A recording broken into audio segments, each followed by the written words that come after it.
We're looking back there. Good.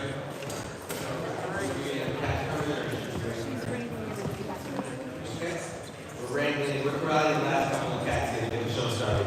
You can hear me okay? A little bit? All right. Everybody else can hear me okay? Good. Okay. Just double checking on that for you. Everybody else good? Okay. All right. Thank you all so much for making it. I am 48 Ward Alderperson Andre Vasquez. Want to give a great thank you to Chicago Waldorf School for hosting. Please give it up for school. For the folks here, is this your first time? Let's see a hand.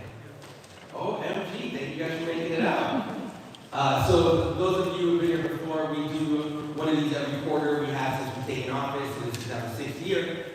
Typically, we start out with like a 101 course in the first quarter. We might give some updates on basically development in the second quarter. Third quarter, we'll talk policy, and we'll be trying that out. And then fourth quarter, we'll talk budget. That way, neighbors are aware of everything going on in the city, and you can best be informed and hold us accountable. So thank you very much for being here. I'm going to do a quick intro of the staff that's here. The Kat still might be outside.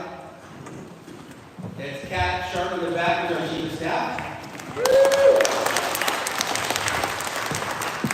All right, we've got a couple of changes that are happening that we'll just announce off the top as we're having some transition going on. So we had a director of policy and comms who is Allison Murphy. Allison is here with us. Allison will now be going to the committee on immigrant refugee rights and also work on policy for our team. So let's go over all the other folks. So we've got our director of neighbor services currently, Deirdre O'Connor. She will be going forward our director of public safety and infrastructure. We will send all this out in newsletter. You guys are getting scooped first. All right. And then we've got Samantha Martinez, who is the neighbor services coordinator. But we'll be getting promoted to director of neighbor services going forward. Great. And then we've got Marge Bandy, who will be doing arts and culture, arts and culture liaison for the team. So give it up. And then in the front we had Nora Fowler, who's our neighbor services and engagement. Nora's right here, sorry. Nora. All right. Now we're getting started. So let's go over kind of the agenda. So we'll be going over our introduction, our community agreement, go over some core principles related to development. Then we'll go into our infrastructure and development updates, where we'll cover parks, streets, arts and culture, and housing development projects that are happening in Gordian. And then we'll end with how you can all get involved and help make our office that much better, as well as our ward. So we'll start with the kind of community agreement. So we're going to go into really some of the principles that guide the work that we do. But we know that as we have this presentation, a number of you will have questions, no doubt. We would ask that if you do have questions, to raise your hand, and somebody from staff will bring you an index card, or if you'd like to collect the index cards now, raise your hand, we'll get them to you. That way you can write your questions down, and at the end of the presentation, we'll go over all the questions. Once those are completed, we'll then open it up to other folks who might have questions as well. Fair? Yep. Great.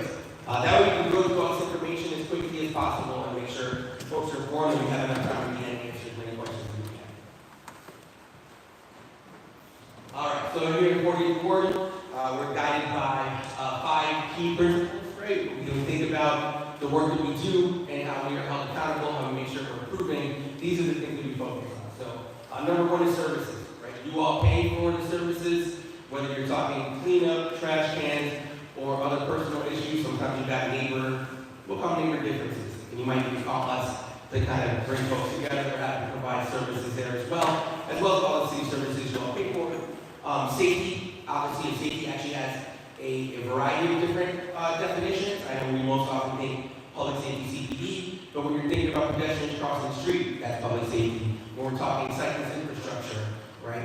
Mental health services, dealing with homelessness. All these things are all safety issues, so we encompass in a larger whole, and so we do talk about all those things as well. Development, which is largely what we'll be covering here. Infrastructure, but it's also economic development when we think about storefronts and making sure we don't have a lot of empty ones in the 4-year ward. When we think about new opportunities to create affordable housing, all of that is part of development as well, and making sure that the infrastructure projects and construction that are happening across the board, that you're getting as best information as we're able to get. Sometimes that means they give us a certain date of completion. We tend to add a quarter or two, knowing that sometimes the city might take a little bit longer and want to set proper expectations with folks. For community engagement, these town halls are a part of it, but it's also like reach out to our office, right? It's making sure you hit us up. Actually, how many folks are not signed up for our weekly newsletter? Love that. Love it. Make sure if you know a neighbor, you ask them and see if they're signed up as well. We send them out every Friday. We're also on social media, every platform available, it feels like. Folks can call us at our office. That's 773-654-1867. Some neighbors know, and some neighbors here may also have my personal cell phone. We get that number out. So if there's ever urgent issues, you shoot a text message, so we can be as attentive as possible. It is that important to us. And then forward focus. Right? We have a lot of problems that are often facing us. We like to think what 6 months, 2 years, 4 years look like when we look out. It's what gets us prepared when we talk about budgets every year. But when we think about how we not only solve the problems in the immediate, right, but in the long run. So the example is tree trims. Right? Our first 2 years in office, we were getting complaints about a 3-year backlog even if you submitted a request. We looked at how to address that in the immediate, but then realized we needed to actually negotiate their budget to double the amount of tree trim crews, change it into a grid system, and now we actually increased the amount of trees that are trimmed by 181% year over year, because we look at the long way to address things and not just the quick ones. And so we want to make sure that when we're thinking about how we make Chicago better, we're thinking about that as well. And so the information you provide us helps us do that. Right? You may think an issue is driving you crazy because it's right outside your door every single day. Let us know about it. There might be ways that we could address it or may not have been on our radar. We want to make sure you know that you're getting the best of services for the work that we're doing and the work that y'all are paying for with your tax dollars. Okay. So when it comes to development, we'll go over some core principles here. So as I kind of mentioned earlier, there's a lot more development than just, hey, are we going to build something that's a little bit taller than it used to be? It's also how do we think about how roads interact with each other? How do you move from a system where now knowing that in the last 5 years, we've doubled the amount of folks that are on bikes? How do you make the adjustments to make it safe while also making it convenient for folks who are just trying to get home, do whatever it means? How do you make public transit better? Right? How do you make sure that if you've got transit systems, that the housing that's around them works together with them? Right? So you're able to make it where it's affordable for folks who may not use vehicles and then most places by transit, but it's also public art, right? So we all know we've worked on the Lincoln Avenue North Arts District, and we'll get more into that later, but really creating the kind of vibrancy, the energy, the character, the feel that makes a neighborhood more than a neighborhood and makes us all a larger community. So we work on those things knowing that they add value to people's quality of life, but they also make it a destination for folks who want to check out our local businesses. So we think through all those different factors when we're working on it. Wait, Andre, how do you pay for it? You guys. Okay. True, but we're going to the different ways that you can pay for the infrastructure development. There's a number of ways. Some are related to infrastructure bonds. The reason why we're being very clear on this is sometimes you see stories about bonds and you go, why are you guys paying? Why are you guys going for this thing? What does it even mean? That we want to make sure we're informing people, show them the value of the funds that we're talking about. If you're looking at your roads getting fixed, right? That bond money, that's part of the capital improvement plan that under Mayor Lightfoot, when you move forward to look at how you're fixing these roads over time, knowing they go through wear and tear because of the different seasonal changes, the amount of vehicles you're now seeing on the road, that those are all affected by our menu budget. How many of you guys know about the menu budget? How many of you know? We're going to do a whole lot of this. Okay. So the main question is the amount of dollars you get, $1.5 million per ward per year to work on improvements. So you know how every one of y'all are like, my alley, if you see my alley, it's like the worst alley. Everyone's alley is pretty bad. Because when you think about the cost for fixing just one alley to create what's called a green alley, we now call it alley reconstruction. It's permeable pavement so the water gets absorbed and pulled out as opposed to staying still. You're talking about anywhere from $250,000 to $500,000 for one block of alley. Yeah, I like that silence right after that. So again, that means if you only get $1.5 million a year, you could cover at best 3 alleys and then not fix anything else. No roads, no repavement, no curb, no gutter. None of that would get fixed if you did 3 alleys. And so when you think about the amount of funds you're working with, plus the need as far as the actual repairs that need to happen, I think the $1.5 million, that doesn't seem like such a large number, but that again is funded by the same infrastructure bond that gets voted on typically every year, every couple of years. And then recently under Mayor Johnson, what's moved forward is a housing and economic development bond at a cost value $1.25 billion. And that's used for a lot of different needs, right? If you're looking to subsidize housing to create more affordability in places where it's more affluent and the property values are higher, you'll look at something like this. If there's, some of you all may have heard about the Green Social Housing Ordinance that just passed. This was a couple weeks ago. What it is what's called a revolving loan fund. So you take $125 million out of the $1.25 billion and you use that money to fund any developments where you've got the gap in funding. Typically, they go to private equity, you get that amount, and you got to pay back 20% interest. So you're not getting affordability, you just have to make the return back when you borrow. The city, by establishing a revolving loan fund, can give out the loan at not the same interest rate. So you're getting that money back as it's been paid back, and with the hopes that it grows, you're continuing to do development after development. So it's a good pilot program that was started out and voted on by the city council. Other cities have done it, but really just a handful of them. So this is an opportunity to see where that can be positioned to create more affordability, and it is something the 40s board can take advantage of as it's a little bit more expensive to live here than it might be in other places. So there's an opportunity that if you're borrowing the bond funds there, that you're mandated to create more affordability, but also build sustainability. So you're thinking electric, everything, so it's better for the environment as well. It's a good way to have that conversation. So other funding sources that are not bond related are tax increment financing, or the TIFs, as we all may know. In Chicago, we probably know TIFs. So there's a map that lets you know what's in the TIF area. On top of the property tax, there tends to be a little bit of additional property tax. Think of it as tax gravy, for lack of a better reference. That gravy, so to speak, is then used for that particular area to then increase affordability, to use larger streetscapes like we've done on Lincoln. So those are how TIFs typically work. You can do them for infrastructure projects. You can do things in park improvements like the turf over at Wintermac. Those things are all funded by TIF. And then you've got state, county, federal, and community grants. These tend to be infrastructure grants that you might see a whole range of, but as an asterisk, now we have a new federal administration, so we're going to see how those are all impacted, and then how you still have to figure out how to solve things with money that will be needed. All right, so that being said, we're going to show some of the stuff that was completed in 2024. There's actually a whole longer list, but these are some of the notables. So you've got the mural that's located at Lincoln Avenue in Ainsley, part of the Lincoln Avenue Arts District.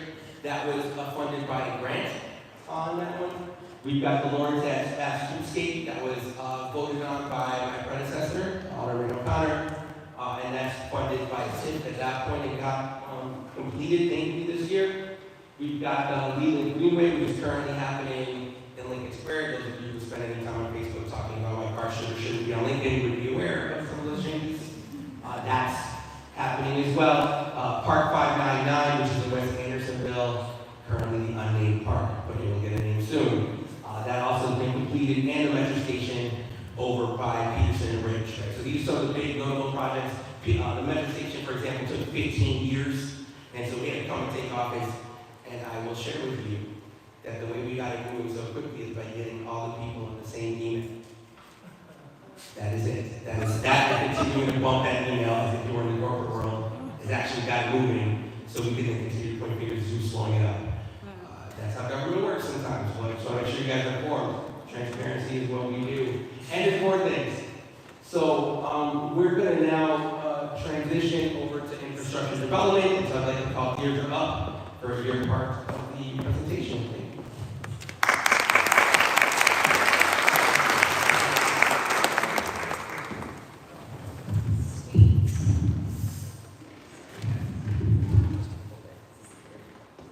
All right, I'm Deirdre O'Connor, the almost newly Director of Public Safety and Infrastructure.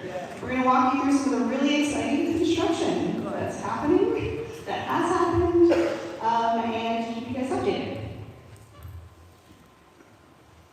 So some of the infrastructure projects that we will see coming this year: park improvements. We have a bunch of AR projects. Both arterial and residential streets will be repaved. Our sewer project on Glen Lake, various streetscapes, public safety improvements like infrastructure and pedestrian infrastructure, and some public art. So our parks.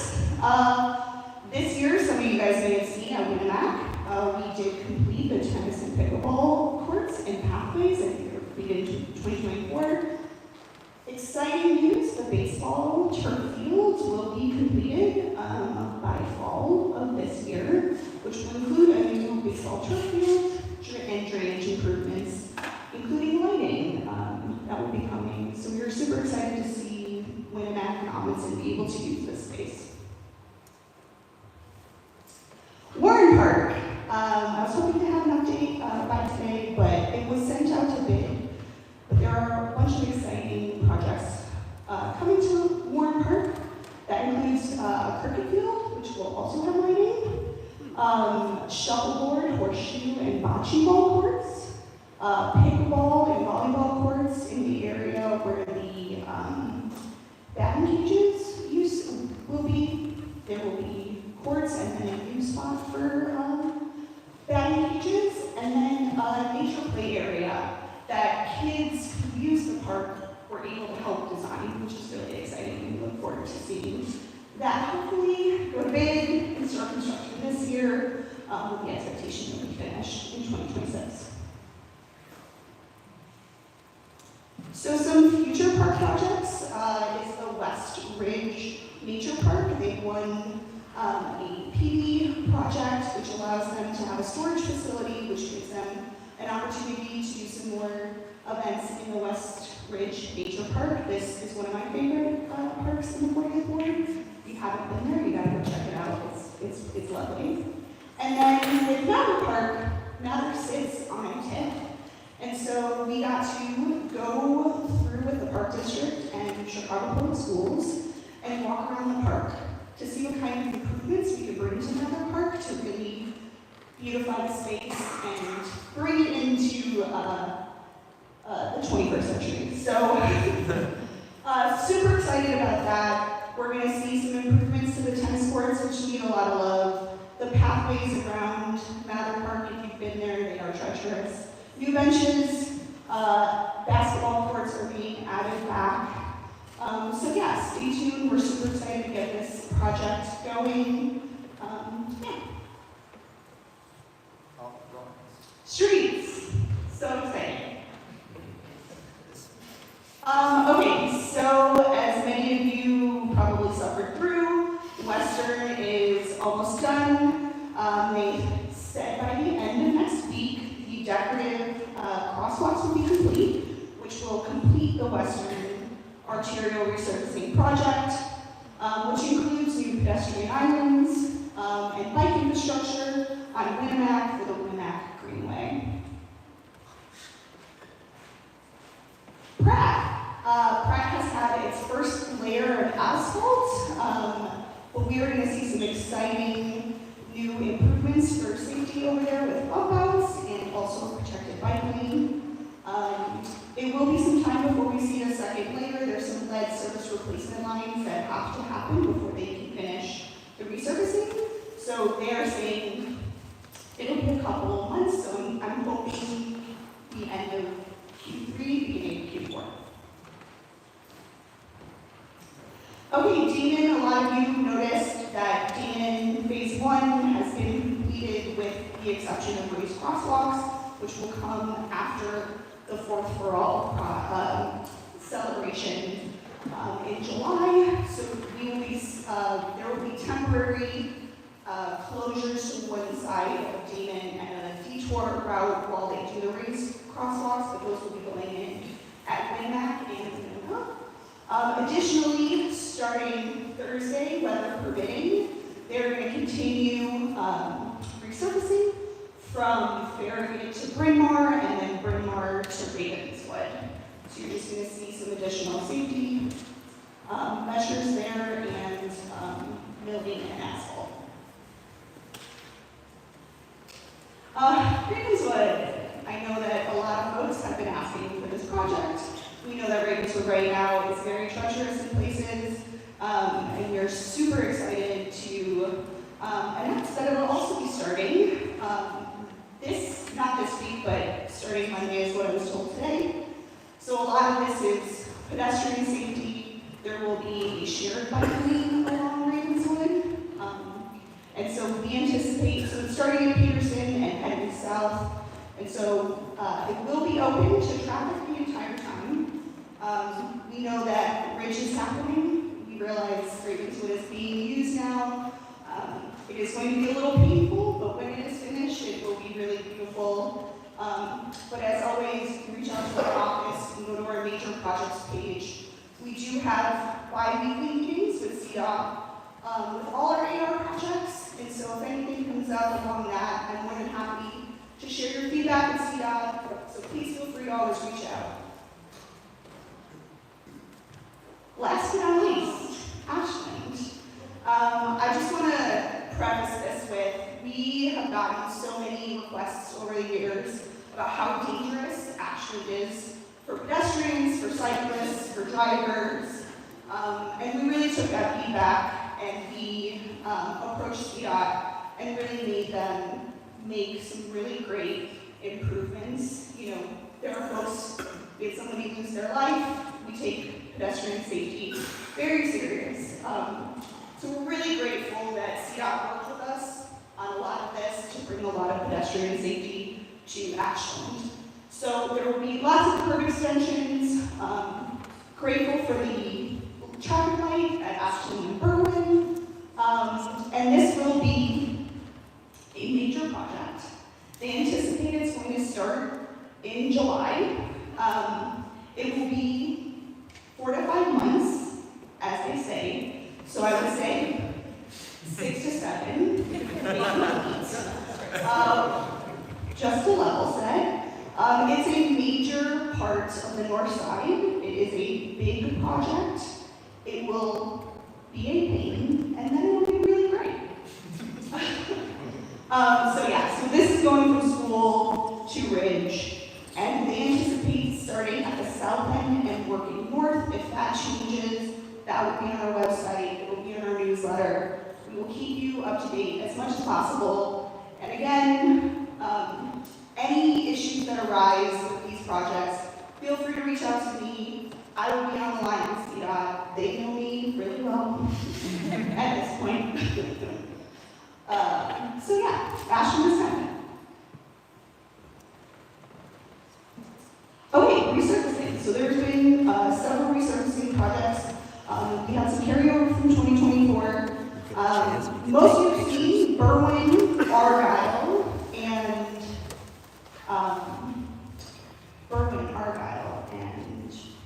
Rock, thank you, have been completed. We are waiting for the bike lane paint to be added back. I know that is something that a lot of folks have been reaching out about. There were some contractual things happening. CDOT has figured it out, and they promise that it's going to happen sometime soon. So look forward to that. I just realized I jumped down on this traffic impacts.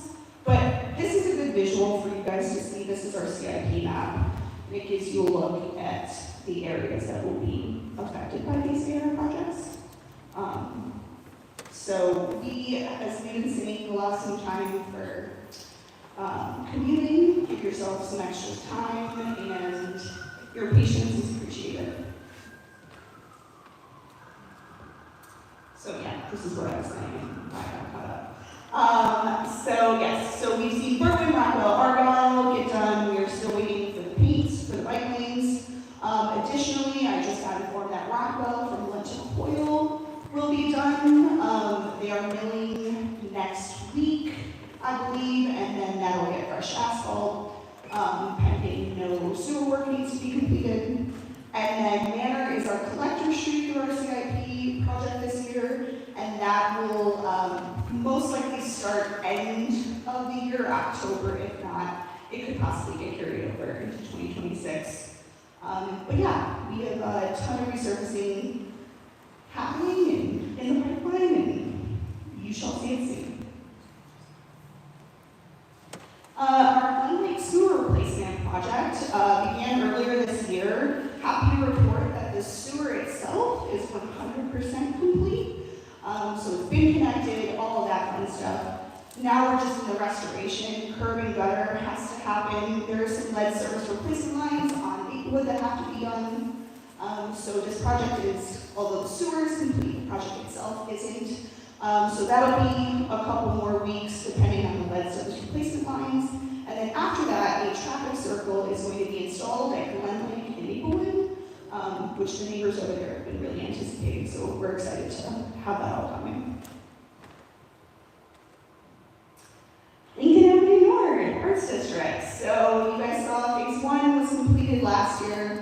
We have been working on phase 2. They are currently on the east side of the street laying concrete. They've done the holes for the trees. They're working on the pavers. And work on Ainsley Arts Plaza is finally ramping up. So we're super excited to see that work in the plaza get done. So additionally, I just learned today that there will be some sidewalk closure for a bus pad that's going just outside of Ainsley Arts Plaza. And that will close the sidewalk at Western, but you'll still be able to use the Ainsley Arts Plaza as a sidewalk and have accessibility that way. That's supposed to last about a month and a half. All will be in our newsletter and on our major projects page. Okay, great. Now I am going to introduce Kat Sharp, our Chief of Staff, who's going to walk through some other major projects happening this year.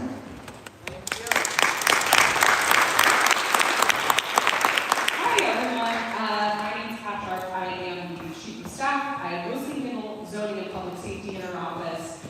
So unfortunately, Deirdre is still going to be the best point of contact when this construction is actually happening. But I want to give you all some more background around some bike projects that we know are coming up. So you can see on the map here, this is the far north side bike network. We have an expansive network on the far north side of painted bike lanes, some protected bike lanes, and more on the way. So right now, Lincoln Avenue North is part of the streetscape. Those protected bike lanes are being built there right now. As Deirdre mentioned, on Pratt, you can see those proposed, more than proposed, those upcoming protected bike lanes are marked on the map. Those are going to be on the south side of the street there.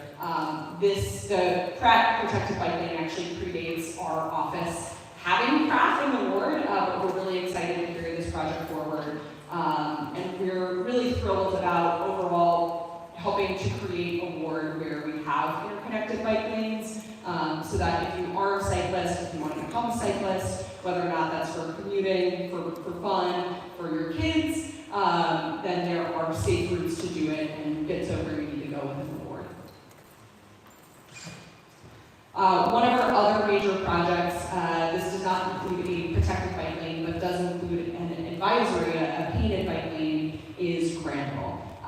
This project is not just being taken on for the bike lanes, but primarily for some of the severe traffic safety concerns that we've noted, we've heard from neighbors. And CDOT has conducted studies on Granville. It is actually in the top 10% of most dangerous residential streets in the city of Chicago. Some sections of Granville are actually in the top 5 or even 1%. These crashes are primarily being driven by folks who are not, don't live off of Granville. They're primarily using it as a route to avoid Devon or Peterson to get all the way from the river to the lake there. So as you can see on our map here, the plan that we're moving forward in connection with the 48th, 50th wards and the Department of Transportation's Complete Streets program is we have a number of things. So one of these is turning small sections of Granville into one-way sections. Right now it is one of the longest residential streets that is completely two-way. And so by adding those partial one-way streets, they are going to discourage folks from using it as a cut-through street and using it as a major street when it is a residential street. Additionally, there is going to be a 20-mile-an-hour speed limit that's imposed on Granville. Right now, the speed limit is, I believe, 30 there, and yet we still see people driving at 60 miles an hour regularly on some sections of Granville. The other thing that is not reflected on this map is that there are going to be a number of speed humps installed at some intersections, especially near some of our schools. So there's Haight School that's located just east of Clark, as well as Stone School, which is in the 50th ward. It's that little kind of small orange box, if you can see it on that map. So we're really excited about these changes. We are really looking forward to the safety improvements that they're going to bring, especially when we have so many young people who frequent the areas around Granville. I am going to hand it off to Mars, who handles arts and culture within the 40th ward, to tell you about some of the upcoming plazas and other projects that we have coming up in the ward.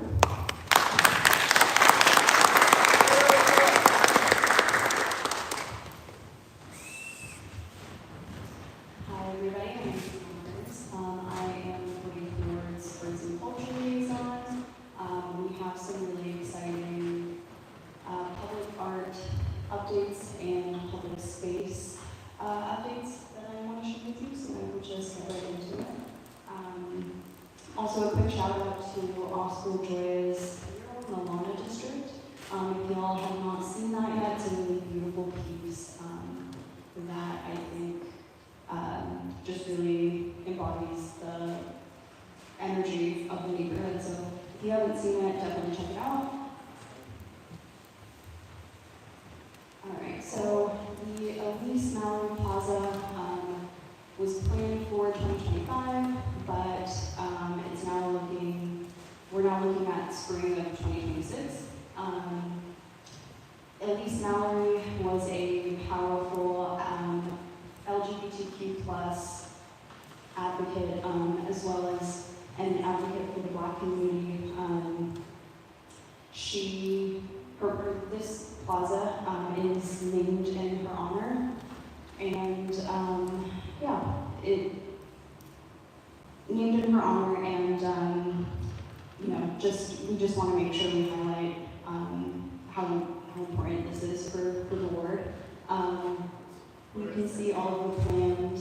Tell us where is it? Catalpa between Ashland and Clark. Catalpa between Ashland and Clark.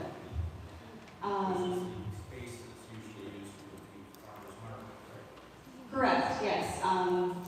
That the farmer's market is actually being moved to Winona and Clark, so temporarily. But yeah, if you've seen those updates, that's why.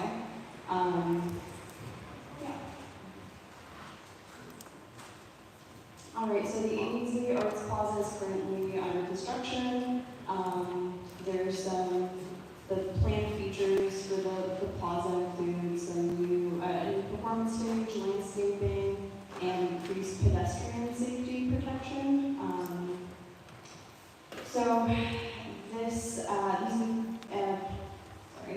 These improvements aren't only touching on the decorative pavers and new trees and fencing and bollards, but we're creating a more welcoming and safer space for performances, community events, and just everyday enjoyment, really. Ainsley and what street? By Ashland, by Broadway, Ainsley, what? West. Lincoln West, sorry. West Street? Yeah, Lincoln. All right, and the Lincoln Avenue North Arts District or the Lana District, if you will.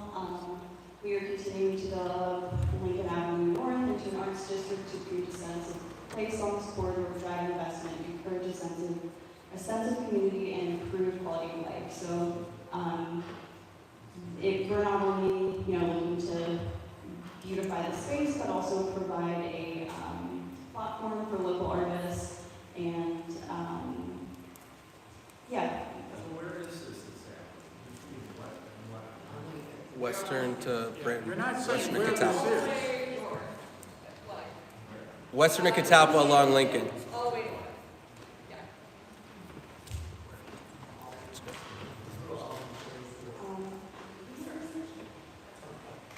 And then lastly, there is a new mural in Gross Park in partnership with the Lincoln Square Ravenswood Chamber of Commerce. Submissions were due April 25th, and the chamber will be announcing the artist the first week of June. So once they share that with us, we will make sure to share that with all of you. And yeah, there's a lot of exciting things brewing that we're really proud of. So thank you for letting me share them with you. Very good.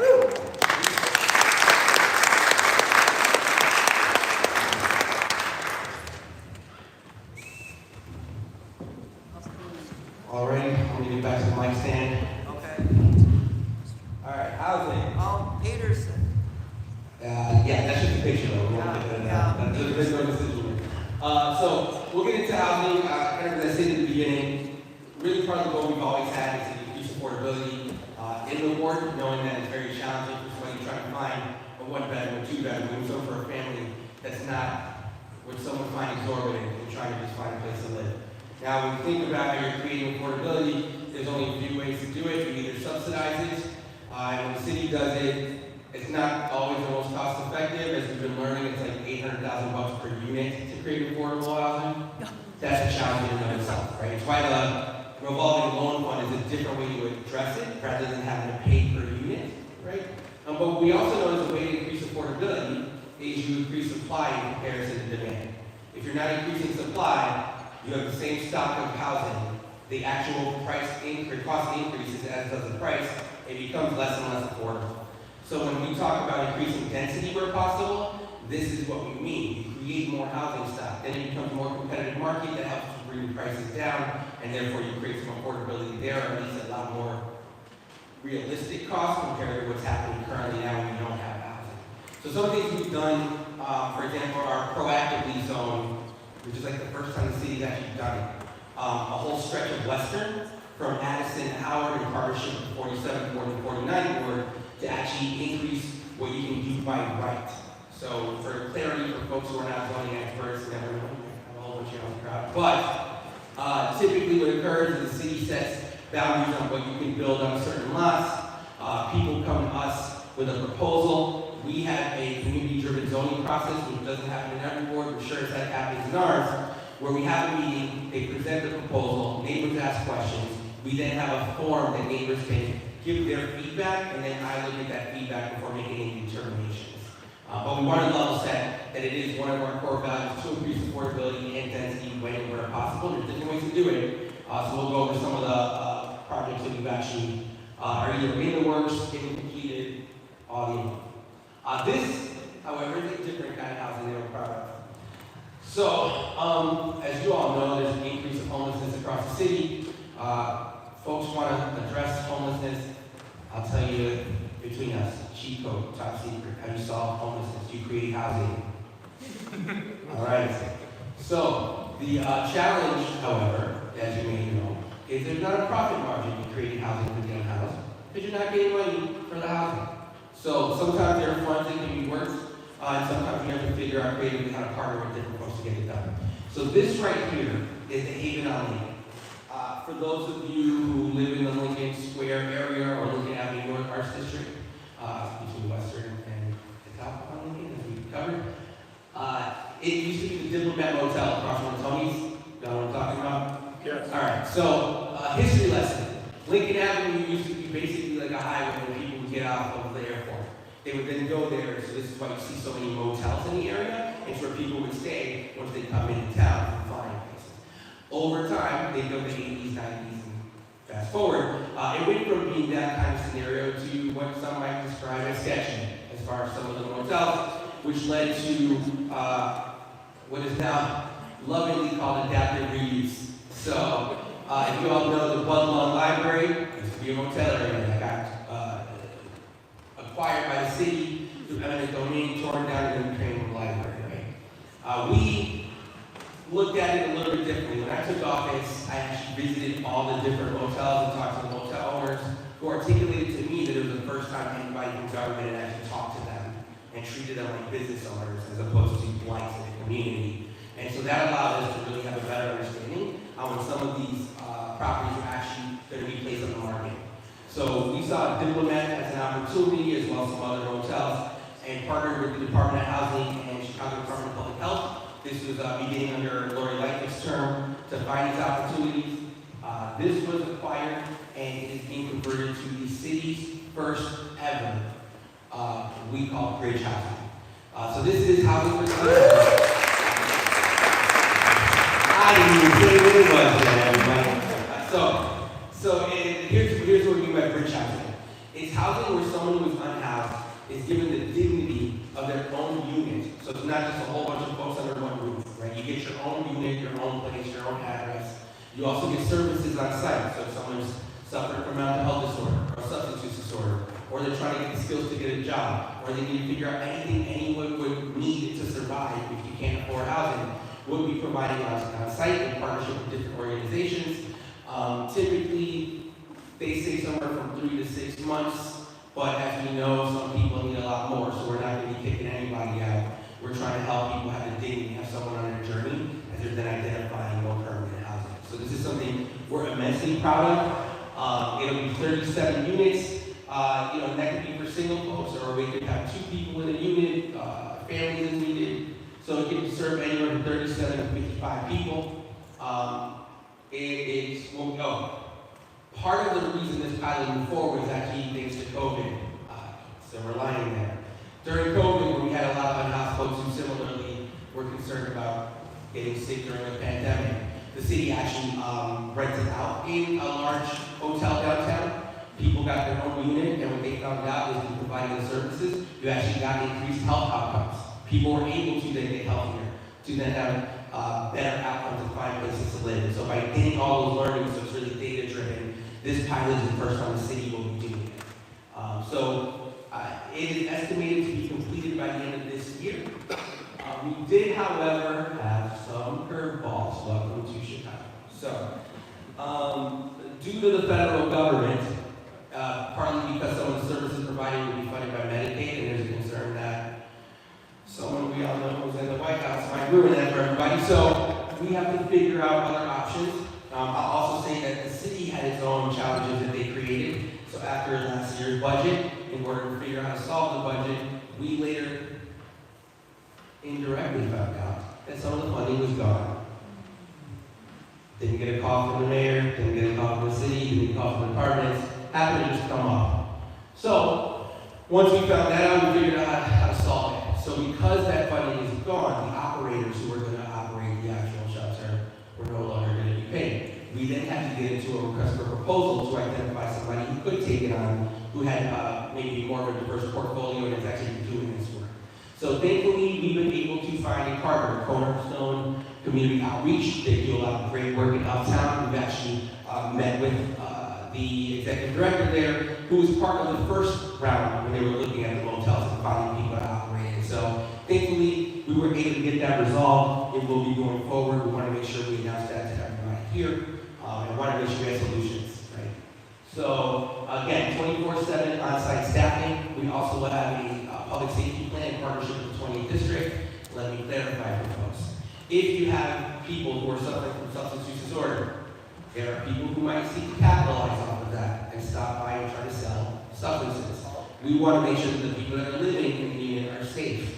And so, because of that, we want to make sure we've got the communication with CPD, something that happened in the area. We don't anticipate that to be the case, we just want to be proactive on it. We also have a community referral plan. This is something that we actually pushed to do the first time in the city of Chicago. So the community referral plan would allow for about 5 to 10 units in this property to be utilized for those who need help, particularly in our community, right? So when you think about maybe there's somebody at a park in an encampment in the 40th ward, we would then be able to have units in the ward to say, hey, we'd love to help you out as you're building a relationship with someone, and let them know that they accept help and we have places that are nearby.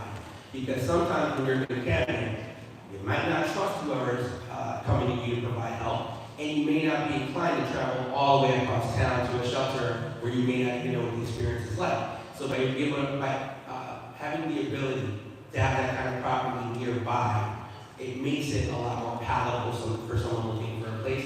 And I think it makes the case that you then multiply these, so you see one per ward, ideally, to be able to address that and have a better response than what we currently have in the system. So, the CARES team, which is the crisis response team, will be the one that would be able to refer people, but so would the ward office, whenever we get around the folks who might need help. We also, in understanding that the city does not do the best job of dealing with extreme weather planning, and by that I mean, you've got a whole list of locations that count as extreme weather locations. Some of them are field houses and parks where the staff doesn't even know that they're an extreme weather location, or a library where no event is prepared. And so you got what I would not so lovingly call false advertising for people that need help during extreme cold or extreme heat. We want to make sure that we're not being hypocrites on our end. So if we're doing a shelter here, it will be available as a warming shelter should someone need it during the cold or a place to stay overnight. So there'll be capacity to do that as well. So that is, I think, a lot of great improvements thanks to the opportunity that was created by the fact that funding wasn't necessarily there. But by us being involved from the beginning to the end, I really feel confident in what we're going to be able to showcase across the city and how we really build the kind of space that people would want to live in and feel like they're part of a community. So that's definitely the goal there.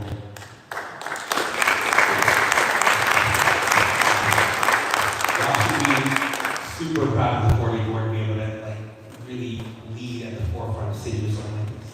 So here's some other developments. These are ones that I approved of, I think in 2019, 2020, so my first couple years in office. The reason why I'm communicating the time is that the city of Chicago had a law called the Affordable Requirements Ordinance.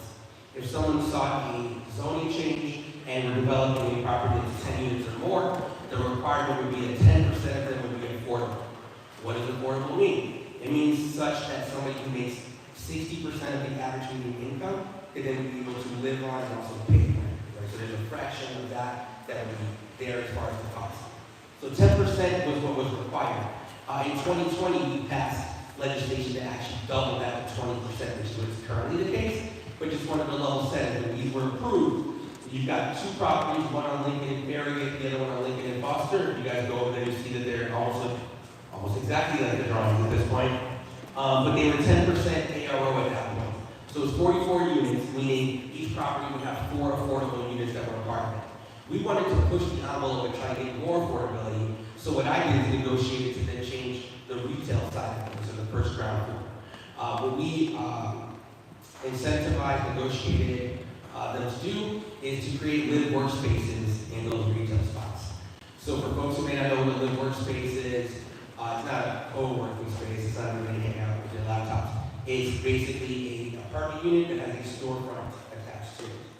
So if you think of your first-time photographers, your first-time artists, somebody who's a clothing designer that wants to do like a t-shirt shop, folks who start out don't have the means to pay their own rent and then also get a storefront, right? It's just not feasible. By being able to combine the two, we got them to move forward on that as part of the development. And then because, we'll allow the siren to go a little bit. So because they view the retail in these two scenarios as kind of like extra, it's not like the primary funding they would see a return, it's ancillary. We were able to get them to do each of those units for about $1,000 a month. Yeah. So those are storefront units he built pretty soon, is what I'm saying. So we've got 2 of those in each of those properties. So you're looking at the 4 affordable plus another 4 that were added because you got the 2 in each retail. So we've got that happening in those 2 spaces. Then we've got other developments. So Lincoln and Winterman. I know this doesn't look familiar to you all. Those of you who might know what that intersection looked like might recall a big pile of bricks that had graffiti all over it. We got murals added to it because before that it was just a pile of bricks that had been sitting there for like close to a decade. So we were able to find someone looking to purchase the property, have a conversation. Part of it is already built. If you go over there, it's like, I think between Ainsley and Argyle, or between Argyle and Wintermack, that part's already built. And then you've got these, which are going to be 47 rental units, 10 affordable because now it's 20% ARO, plus I think 1 or 2 additional of the retail, the workspaces we're talking about, plus also like a corner spot for like a cafe or something in the area. That will be completed likely by end of year. Actually, no. Right now, the other one's built. They're trying to get revenue coming in and people moving into that one so they can justify the financing to then build the other one. So we're all checking with them regularly to see kind of what that process is, but it's good to know that there's a plan and they are working towards it. Then you've got the Lawrence Gateway. Where is this? This is on Lawrence. I know, shocker. It's west of the river, just over the bridge. Yep. So that's actually going through demolition currently. And it's going to be 40 rental units, 8 affordable units, again, 20% ARO, and 2 retail spaces. These are not the workspaces on the ground, they're actually going to be bigger retail spaces in the area. And so as those are being completed and move forward, we'll continue to keep folks updated. How are you going to keep us updated? Here's how you keep yourselves updated. Go team. This is a participatory sport. So often you get phone calls, text messages, emails. What's happening with this development? What's happening on this street? When's this thing going to get done? I thought this thing was going to get started. Wasn't supposed to get started last year. How come everybody's let us know anything? So we typically get that information out every Friday in the newsletter. It is a very long newsletter. Those of you who have seen it, there's definitely is in there somewhere. But if you go to 40andboard.org/projects, you can actually look up all of the things for all the projects that we have going on. So whether you're talking about the bigger projects like the Haven on Lincoln, Wintermack Park, Park 599, and the others, they'll have like these kind of cards that you can click on that will then show you more detail into every one of those developments. But you can also, in addition to the project summaries, you can subscribe to updates. So you can subscribe to updates based on the different projects, so that way you get in real-time updates as we get them. We meet with the departments, or the contractors, I should say, typically weekly, every other week. Sometimes they give us a lot of detailed information, sometimes it's a bit broad, but we send you all the information we get. So again, 40andboard.org/projects. There might be a quiz at the end. I can't guarantee that there isn't. 40andboard.org/projects. Projects, you guys got that part? Good. All right. So now I'm going to hand it off to Allison Murphy to talk through our People's Budget participatory budgeting process. Thank you very much.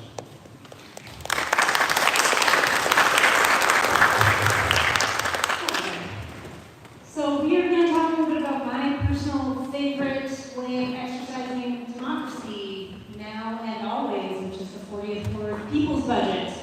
So for those of you who don't know, the People's Budget is a process that we do every year. Alderperson talked to you a little bit ago about MENU, which is our $1.5 million in infrastructure improvement funds that we get every year.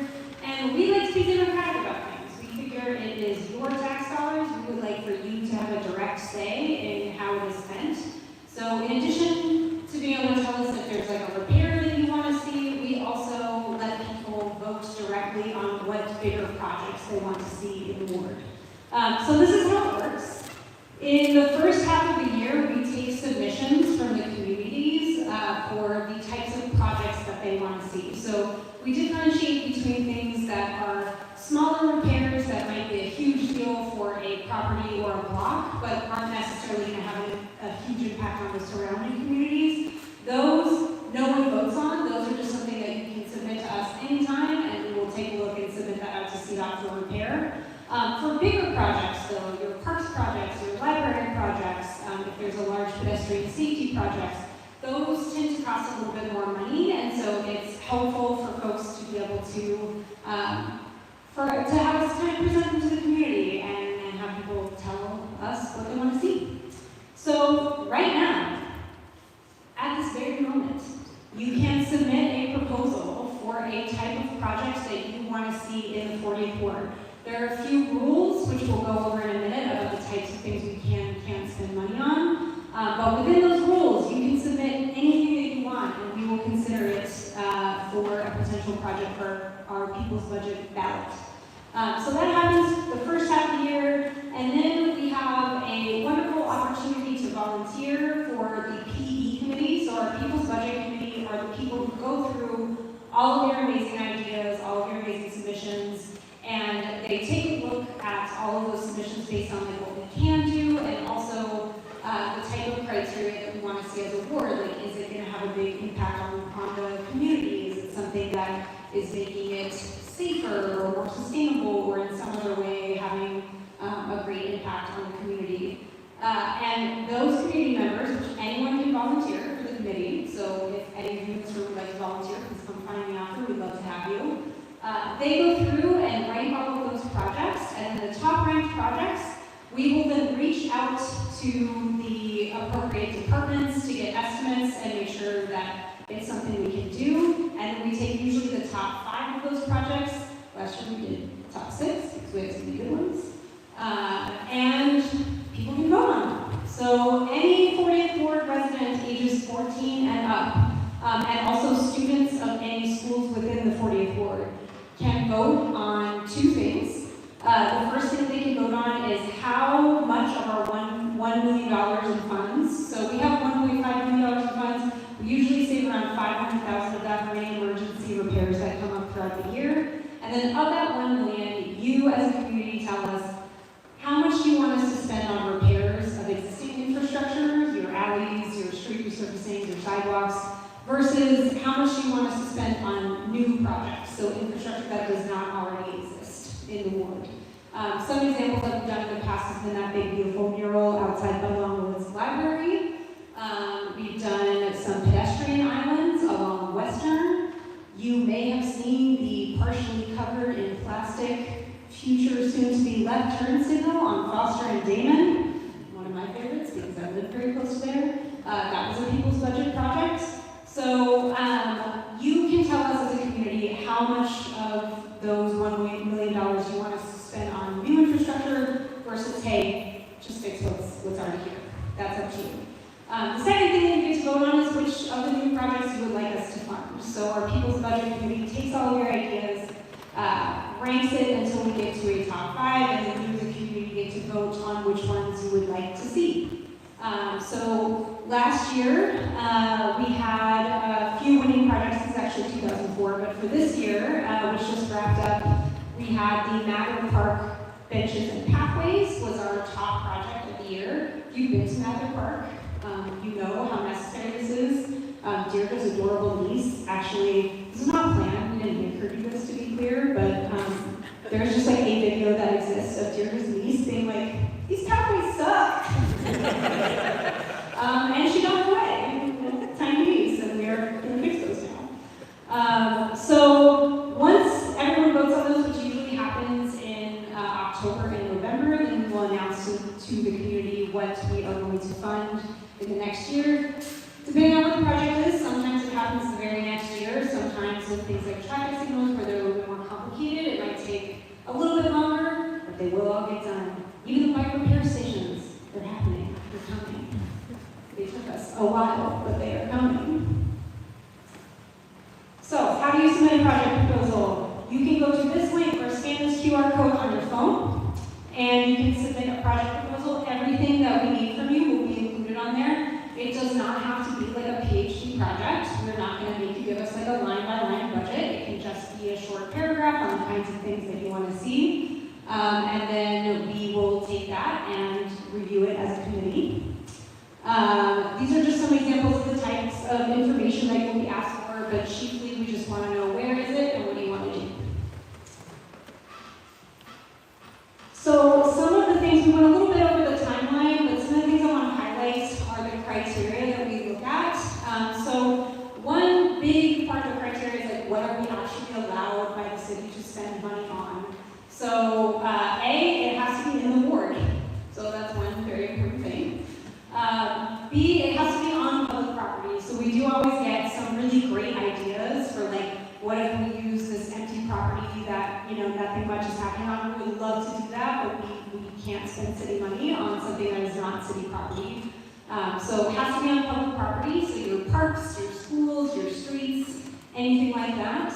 And then we also have to be able to pay for it, so that's important. We look at cost, obviously. We typically only include projects that we can pay for around $300,000 or below, just because we don't know what percentage people are going to vote to fund, and we want to make sure we're only including projects that we will be able to fund. I think that's it. I think those are all of the things that make it feasible. So in addition to making sure we are actually allowed to spend money on it, we also look at things like equity.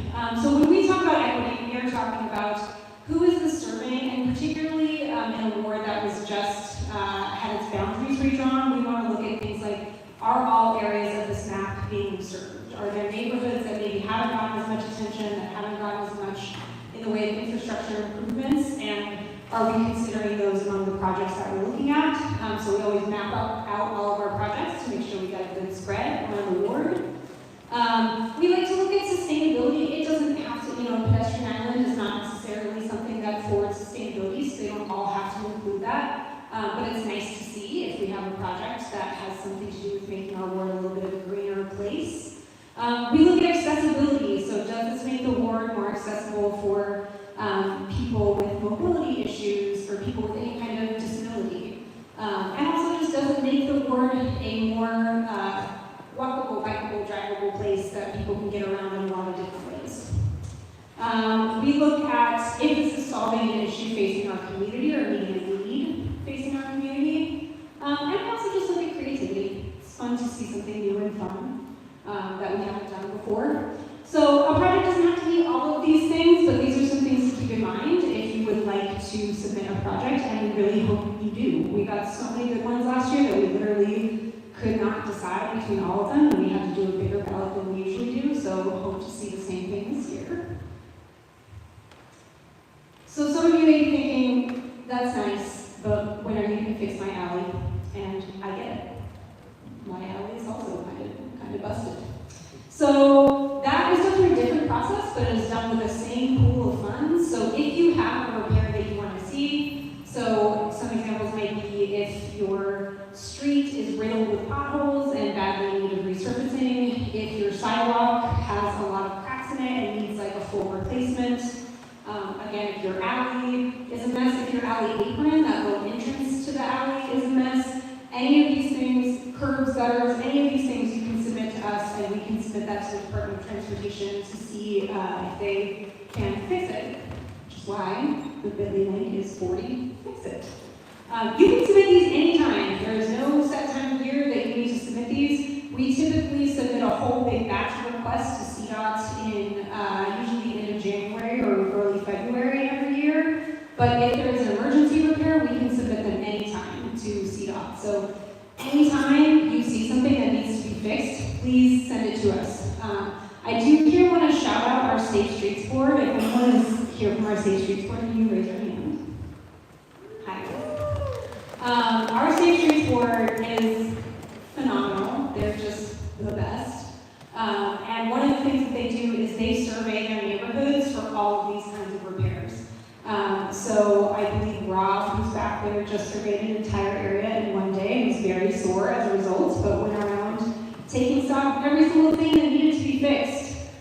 So we do that, our incredible Safe Streets Board does that, our staff does that, but you as a neighbor know best what you need, where you live. So if you see something that needs to be repaired, please let us know. That's bit.ly/40fixit, or you can always contact us via our contact form and we can tell you where to go.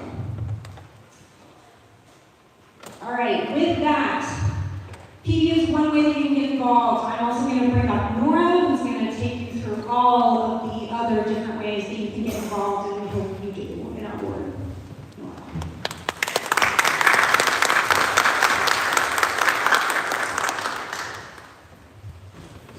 Hello. Hi, everybody.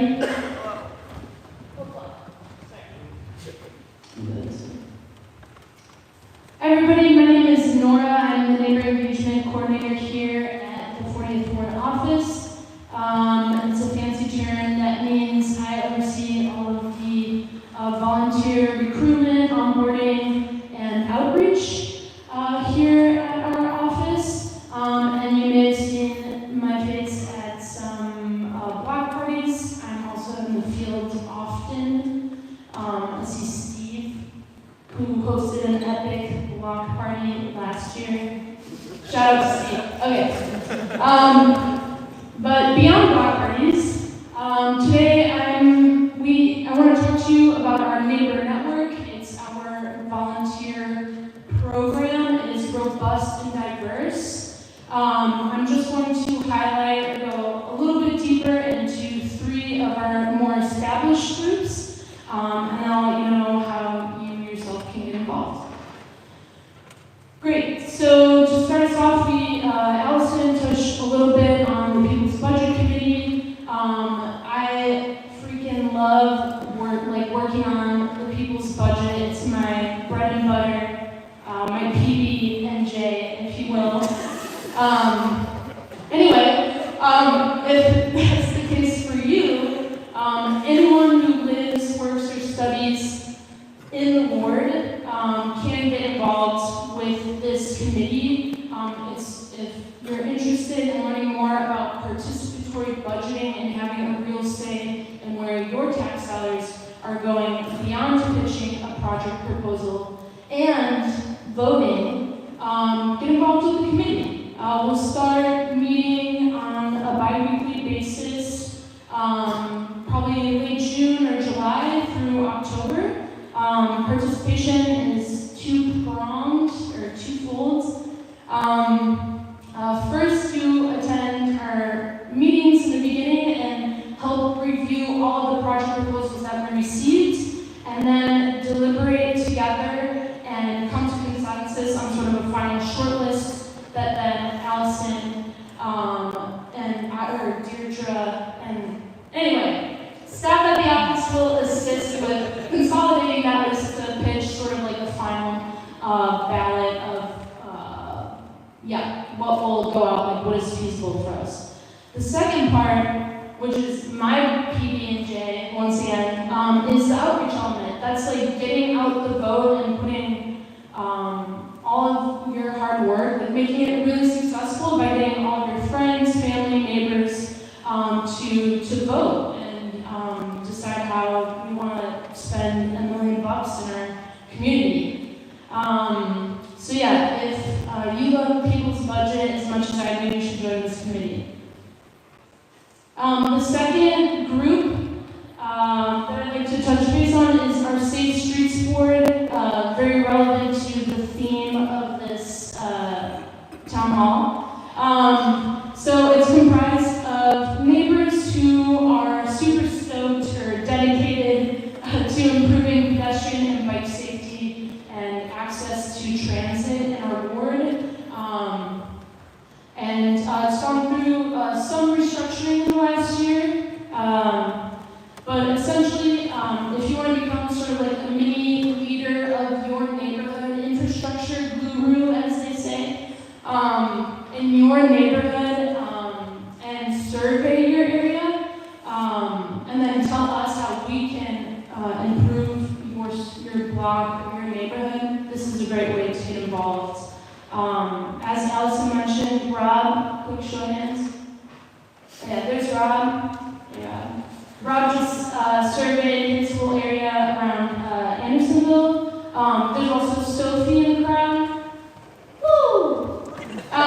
Sophie came out with me last Saturday, as well as Paul Colson, an OG of the Neighbor Network. We actually flyered for this town hall. That's like an activity we do on the Safe Streets Board is we do outreach and get people to come out to meetings like this, as well as like community and traffic safety meetings. I know Brian is in the crowd. He played, woo, Brian. Brian actually helped organize and get neighbors in Bowmanville out to a community feedback meeting for a Bowmanville safety improvement project. Great. So if you love Safe Streets as much as Sophie, Rob, and Brian, you should join this board. We meet once a month, every second Tuesday of the month at 6 p.m. Okay, thirdly, and finally, we have our environmental board. Quick show of hands, is anybody here from the environmental board? No, because they are our super dedicated and most well-established board. They must be busy doing environmental things, I'm sure it is. So our environmental board is a larger board. It's, I think it was one of our first boards established. It's comprised of two separate working groups. One is Parkways for Pollinators, and the other is Home Electrification Group. And it's made up of neighbors who want to improve sustainability and work in environmental justice across our ward. I know the Parkways for Pollinator Working Group has been doing a lot of policy development and drafting policy, which I believe is going to committee soon. Super stoked about that. And then our Home Electrification Group has been working on creating like a program or resources that they actually help neighbors reduce their carbon footprint at home and connect them with contractors that can like electrify your home. Because they're so busy at work or on this board, I wish you could chat with them this evening. You can always approach me after if you have more questions. They have a general meeting, an onboarding meeting every month. Both committees come together, talk about what they're working on, and then those subcommittees kind of meet on their own. I know one of them meets at the Green Post every other week. So that's a pretty good sell, in my opinion. Great. So those are just three ways you can get involved with our board: people's budget, Safe Streets Board, and the environmental board. But we have a plethora of other ways that you can get involved. So I'll just list a few here. Paul, OG Paul, is a part of our front desk crew. He helps operate phones and does intake through our office. We are so thankful and grateful for these volunteers that show up, on a weekly or monthly basis and help us do intake and connect with neighbors. We also have an annual Shovel Squad program where we pair neighbors who are mobility reduced with non-mobility reduced neighbors to make sure that their walkways are shoveled and salted throughout winter. It's really big for our elderly neighbors and those who might have more trouble getting around in the winter to make that accessible for them. Okay, and then we have special events and neighborhood cleanups. One special event that is coming up is Midsummer Fest, so you can come hang out with staff at our table, eat good food, listen to great music, and talk to neighbors. So if you're interested in doing that, you can check off this box right here. We're going to be handing out cards that look like these. They're also at the entrance desk or front table. And more, if you do want to sign up to volunteer, just get more information. Like I said, fill out a paper card, or you can go to 44.org/volunteer. Thank you.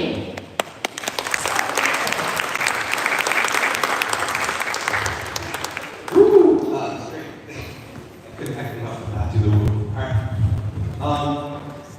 And so, here's a neighbor to-do list. You guys didn't think we were going to let you go back home without a list of things to do, right? These are different different ways you can get engaged, get informed, get involved with things happening at the 40th Ward.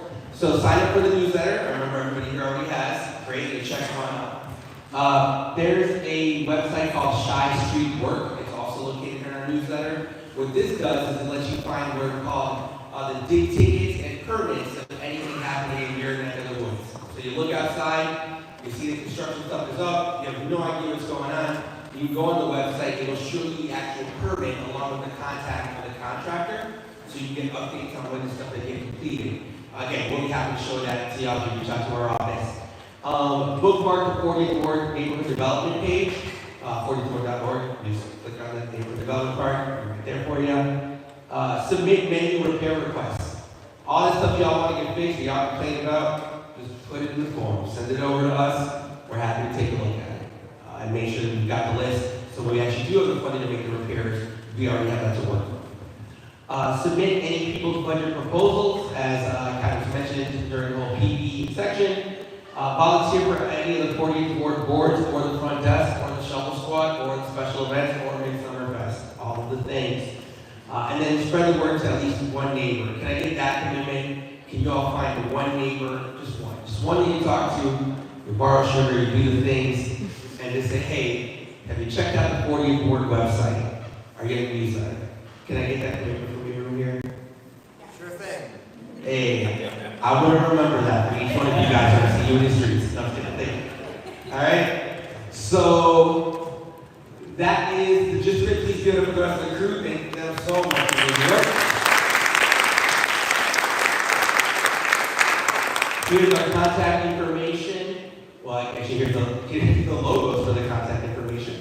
And then you've got the office hours to find us. The address is 5620 Northwestern. That's on Western and Bryn Mawr. Typically, it's 10 to 5. On Mondays, we stay open until 6:30 for board events. Friday is actually by phone appointment, so more virtual. It allows the staff to then catch up on all the requests that we're getting every week. So it's a way to really make sure that some of the stuff isn't languishing as we receive it from all of y'all.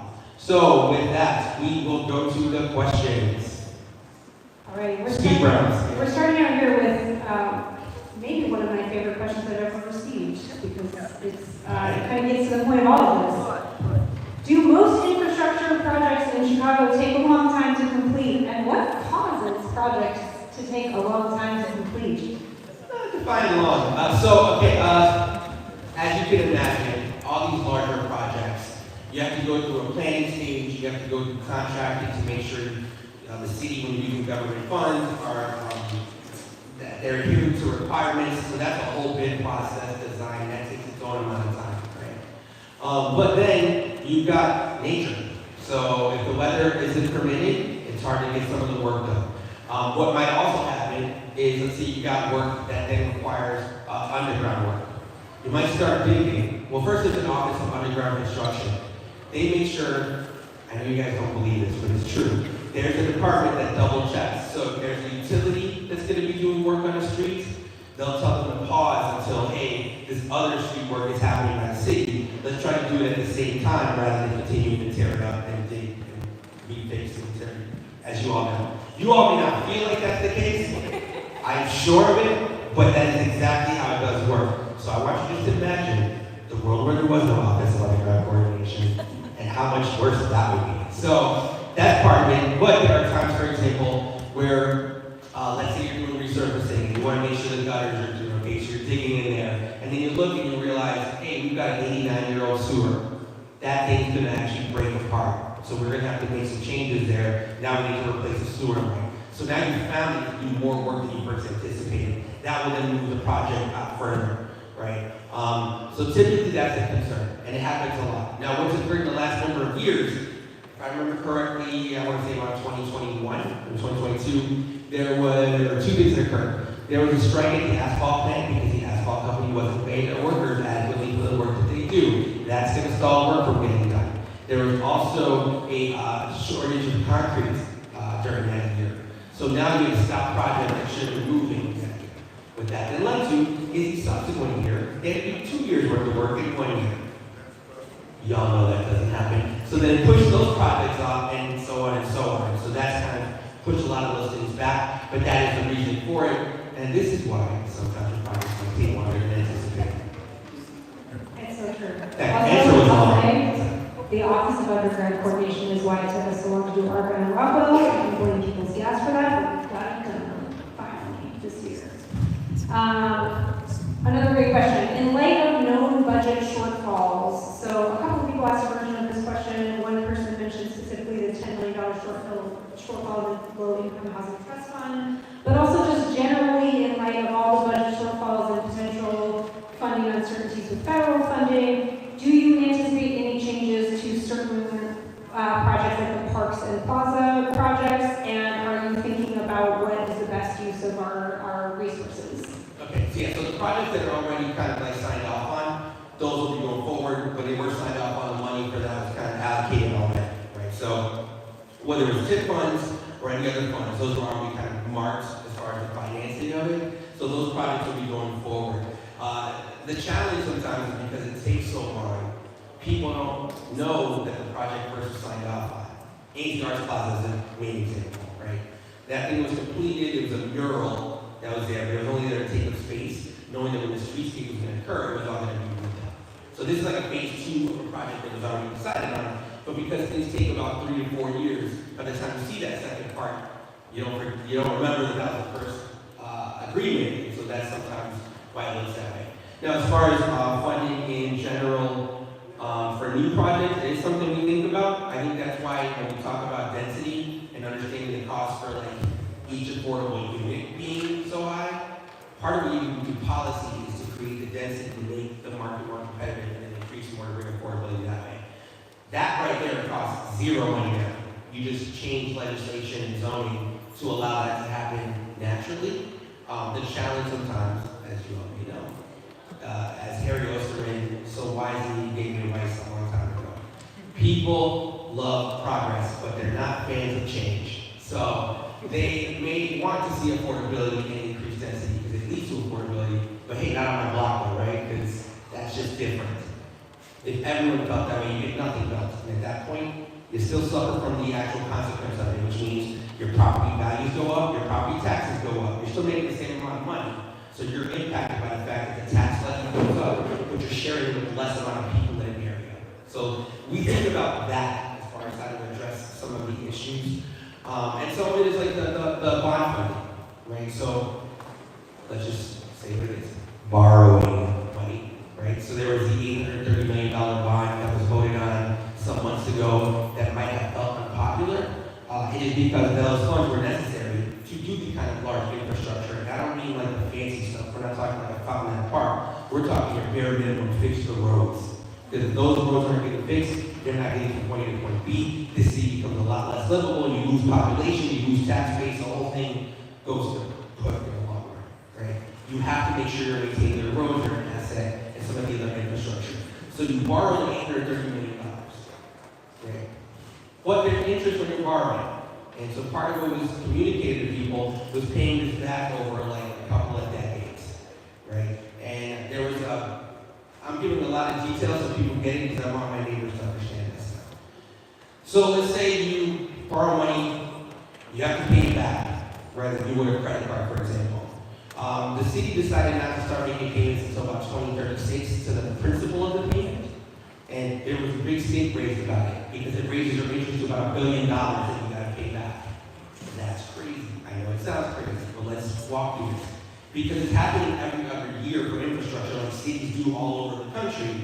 You already have maxed out credit cards that you're paying back. So the reason why they weren't starting the payment on the principal in 2035 was, let's pay off the credit card we currently have back to zero, then you continue still paying the same amount to cover the new debt. Does that make sense? Just want to clarify. Now some of our colleagues are like, that doesn't make sense. That's not responsible government. You should be able to pay more earlier. Do that because then you have less that you're owing in the long run. I agree with our colleagues. However, there's a reality to this. If you max out a credit card, you max out another one, you gotta pay both of those at the same time. Guess what you need to do to pay that? You need more money. And in order to get more money, you gotta raise more taxes. So you have a decision to make. Are you starting your payment in 2035 to continue a steady payment on that? Or do you say, let's pay it earlier, because that would be responsible, but now I've got to tax more to get the money to pay that earlier. All that explanation is why a number of us, including myself, voted on borrowing the $830 million to get those improvements happening, and even understanding the terms of how long it would take to pay it. our colleagues who aren't families that are responsible would never vote on a property tax and then pay that same bill they want to give you earlier. Does that make sense? Okay, great. So yeah, we think about that stuff and the cost. Just to answer the question. If you put on the index, Mike, we'll take care of it after that. I got you. We'll get back to you when we're done. Next question. We want to make sure we have time for everybody else. Taxes should not be brought up for something great. Mike, I'm going to ask you to respect everybody else in here, and we'll have to answer questions. All right, next up. So with the Haven specifically, do you have to be a U.S. citizen to be able to take advantage of the housing and services? Oh, for the Haven on Lincoln. Okay. The category we worry about first and foremost is unhoused. If you need a place to live, that's what we're going to look at first. Folks who are in need. So that means all of the above. If you need help, you're not going to get turned away, unless of course there's no capacity in the actual, Haven on Lincoln. But anyone in need of services can be served by it. So on the new housing front, does all the new housing also have parking? I'm concerned about parking congestion. Yes, the new developments all have parking. That being said, there are also rules about parking minimums and maximums related to development. So if you would imagine that the more parking spots you have in a building, the less units you're able to make, and therefore the less affordability because you have less density. The city passed in about 2022, 2023, the Connected Communities Ordinance. So what this does is it allows for lower parking minimums if you're located in your public transit. So if you're buying your trains or your buses, with the thought process being that's where more people who don't have vehicles will live, you then have lower parking minimums. Now what we want to do and kind of look at, and part of it is legislatively see what's possible, is a way to incentivize people who don't have vehicles to then live in those spaces and figure out a way to make that work, right? Because there is a concern that even though you've got those units, people are moving their extra cars and then you get the whole parking is this high commodity conversation. So we want to make sure that we're right fitting that. So yes, there are parking, depending on the development, it will be different parking units in relation to the total property. I have a couple specific questions on Ravenswood that I'm going to bang through answers really quickly. Timeline on the Ravenswood Street resurfacing. It is likely going to start, weather permitting, this week on the 22nd is the date that they gave us. Depends on weather, depends on some final permits, but probably within the next week. Will streets be open? They will absolutely be open. So any of the resurfacing things that you saw, these streets are not going to be closed entirely during construction. The most that will happen is that lanes will be closed to allow them to do work, and then they will reopen that lane. The only exception is that on Damon and Winona and Damon and Winnemac, at some point this summer, they will close those intersections to install raised intersection. But that is the only example of a street that will be fully closed, and we're going to communicate that to the community, and it's not going to happen while school is in session. That being said, just to point it out, if you live here,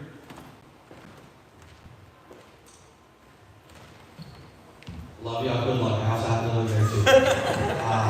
Because you're going to see Ashland, Ravenswood, Damon, and when all of those are going through that, you're going to see people rerouting. They're just going to lead into the other streets, and so it's not going to be the best experience. Walking is always great, bikes as well.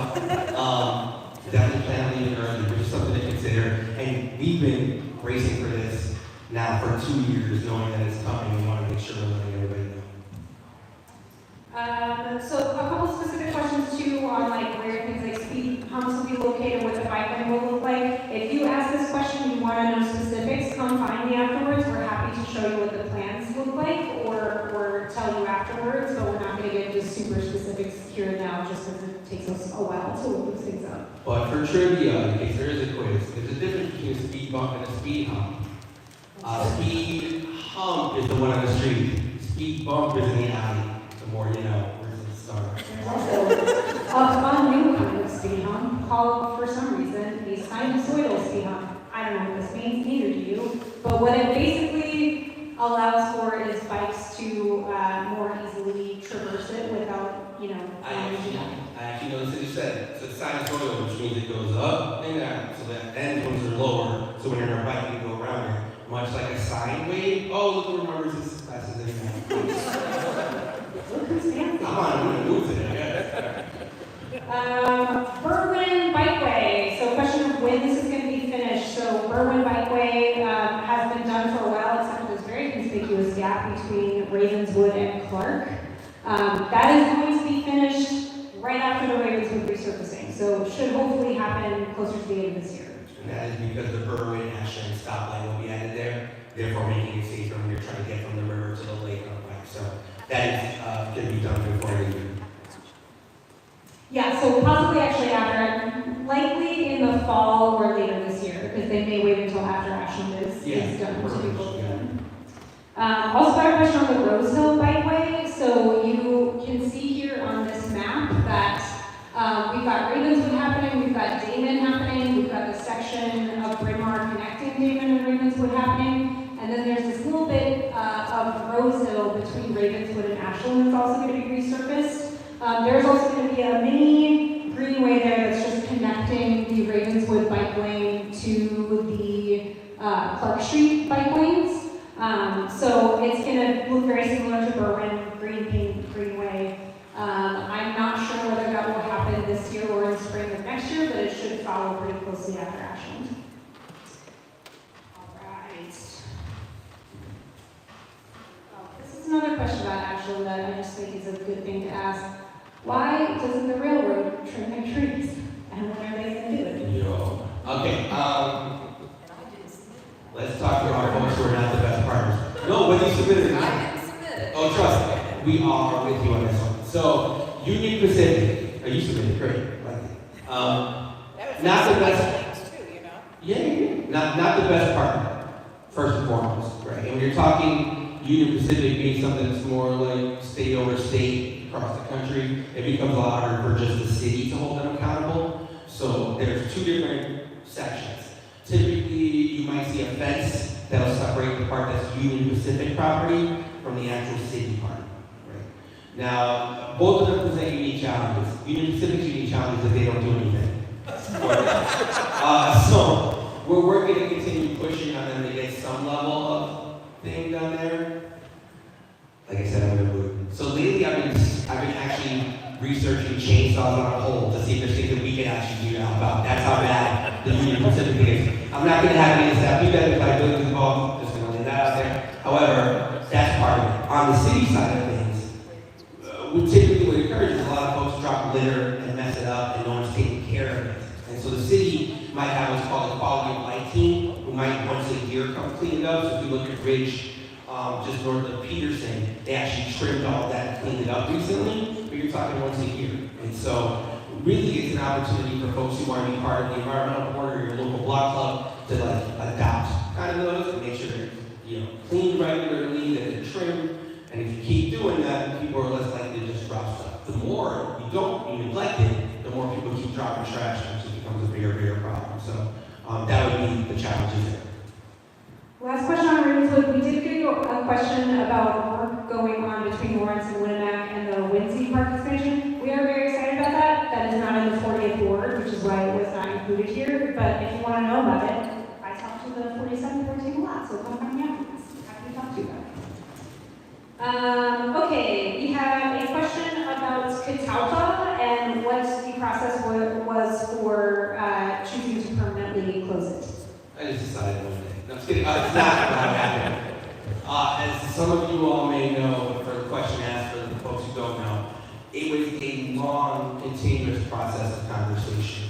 What led to the idea sparking was during COVID when we started having the shared streets. Right, they were blocked off for a little bit to allow more people to be outdoors and create spaces. Catalpa, that stretch was used as such, and so people started identifying the value of doing so. More neighbors started reaching out to us about it. So after that, we had, I want to say, at least 4 to 6 different community meetings, either with, actually more than that, with the local block clubs. We had a number of them on Zoom. We had one in person for folks who were deciding whether they wanted to completely close it or just have one lane of vehicle to be able to drive. That was particularly interesting because everyone had to dodge every vehicle that passed through while they were having that meeting, which led to more people saying, yeah, this thing needs to be fully closed. We then had a survey so people could give us the feedback. And so what ended up is more neighbor support for actually doing it. Also, as another level of check and balance or control or whatnot, It was in the middle of two wards, kind of. So both the 48 ward neighbors and the 44 neighbors were weighing in as to how they all might be impacted. There was also a traffic study that was done.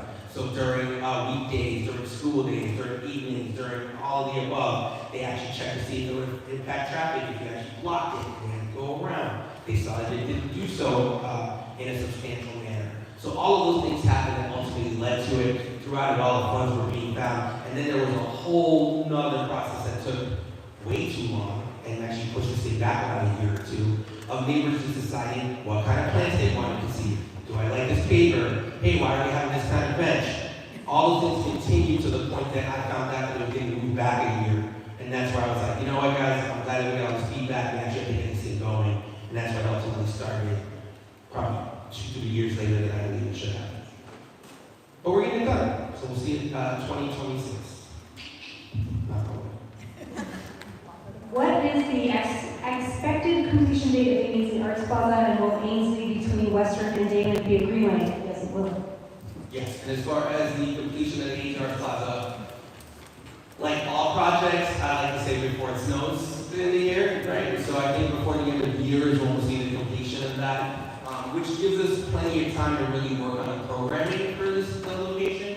Because I think some of it is just creating space. The other thing is, what we do with it. Are we going to do neighbors markets? Are we going to do DJ nights on the weekends? Are we having different local businesses taking advantage of the space? Are we going to have street vendors maybe doing different kinds of food and like movie nights? All those things can happen, but we want to make sure that there's like programming and planning in place. So Marta's our arts and cultural liaison will be helping with that, as well as the local chamber, the local businesses.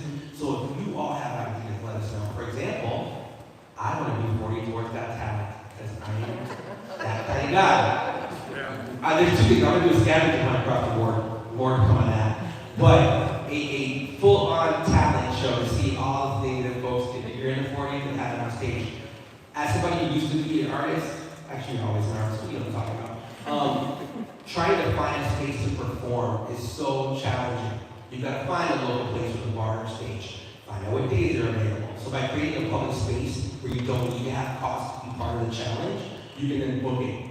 Right? So if you want to do School of Rock or your kids want to try out and perform in front of a crowd, let's book it and do it. It is kind of the thought process behind it. Awesome. So we are a little over time. A lot of the questions that we got were not super development focused. A lot of them have to do with policy, which I'm excited to tell you. We are going to have a policy town hall in August to talk about all of those things. So since we're a little bit over time, I'm going to hold on these questions, but if there's one of them that you asked a question and didn't get answered, please come find me, come find the other person, come find one of the staff afterwards, and we'd be happy to talk it through with you. Thank you all so much for coming. Yeah, y'all thanks for all the make sure you let me know for the next one so we keep getting the turnout. And as always, happy to visit y'all at the block parties at the Human Complaint Department. Love it. Thank y'all so much. Take care.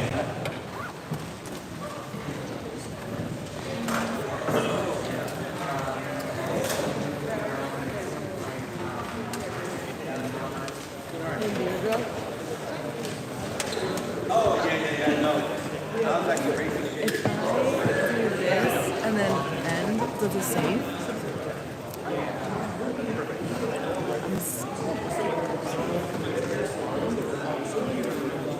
It must. Hey, Allison.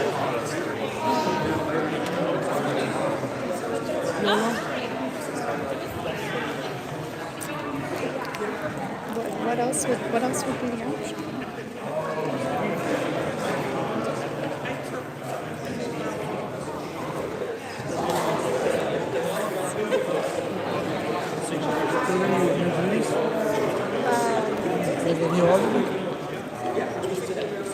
Safety. This is still streaming.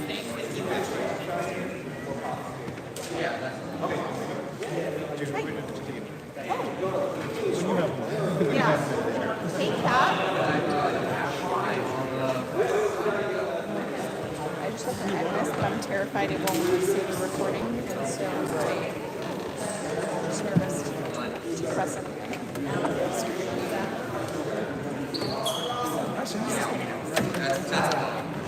But got the alley, the object.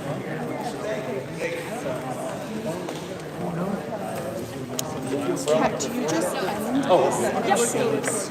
You just end it and it saves. I just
when you're done. When you're done. Yeah.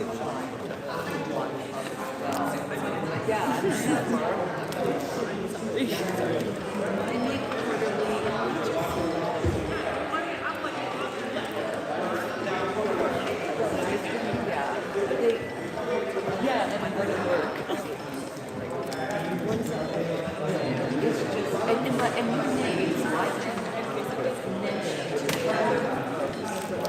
It's okay. I'm going to get out of the way. Ask some questions.